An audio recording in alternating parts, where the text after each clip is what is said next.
Yang pertama bahwa setiap gubernur itu pasti punya visi ya, punya visi, punya gagasan, punya cita-cita untuk mengembangkan wilayahnya khususnya Jawa Barat agar menjadi lebih baik. Per hari ini proses politik soal dukung-mendukung berbeda pendapat sudah selesai. Soal pilpres, pilgub, pilbub, dan pilwakot.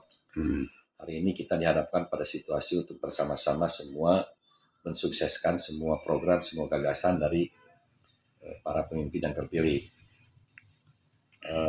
Pak Deddy Mulyadi ini kita juga tahu bahwa dia punya pengalaman di Purwakarta ya, sebagai bupati 2 periode dan cukup berhasil gitu ya, dengan kekhasannya gitu kan, kekhasannya sebagai bupati Purwakarta. Dan AMS pernah bersama-sama, dia pernah jadi ketua Wanhat juga di kita. Kalau saya menilai bahwa jabatan istimewa ini, menurut saya semua calon gubernur juga tentu membawa visi misi yang baik ya.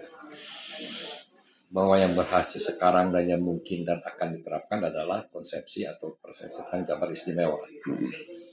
Nah, kita memang seluruh masyarakat menunggu itu realisasi dari apa gagasan-gagasan Pak Deddy Mulyadi, dan kita mudah-mudahan Pak Deddy Mulyadi bisa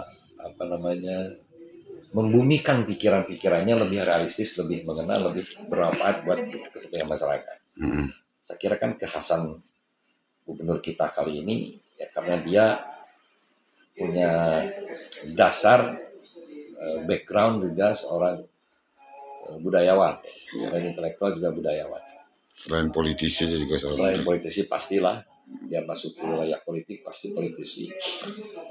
Kita berharap saja bahwa seluruh gagasan ini kita lihat nanti karena ini belum terrealisasi, dan sebagai warga masyarakat yang tergabung di AMS kita pasti mensupport apapun yang dilakukan oleh gubernur untuk kepentingan masyarakat, oleh pemimpin, bupati, wali kota untuk masyarakat, AMS pasti mendukung.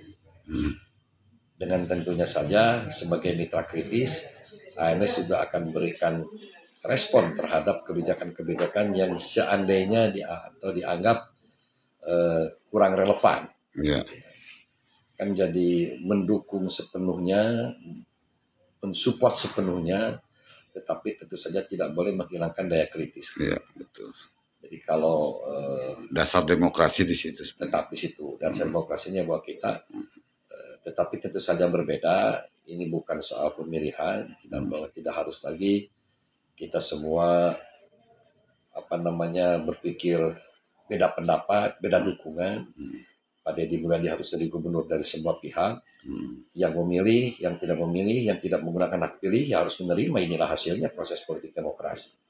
Kita berikan kesempatan kepada Pak Deddy dan Pak Erwan untuk melaksanakan, membumikan pikiran-pikiran gagasannya, jabatan istimewa seperti apa. Ya kita menunggu, karena kalau lihat dari gambaran gagasannya pasti bagus dan sudah bagus menurut saya. Dan bukan hanya itu, semua juga pasti bagus lah. Tentu saja nanti kita lihat secara objektif bagaimana nilai pragmatisnya, nilai kemanfaatannya bagi kepentingan masyarakat. Itu aja lah. Kalau misalkan kemarin lihat dari Jabar Juara, seperti apa tuh? Ya konsep Jabar Juara tentu saja berbeda dengan konsep Jabar Istimewa. Bahwa Pak Ridwan Kamil juga suka dan tidak suka, dia juga telah memberikan landasan-landasan di pemerintahan Provinsi Jawa Barat. Kita harus akui bagaimana era digitalisasi dimulai oleh Pak Ridwan Kamil. Jadi e-government itu mulai nampak gitu ya di kepemimpinan Pak Emil. Ini juga mungkin akan ditindaklanjuti, dikembangkan oleh Pak Deddy Mulyadi.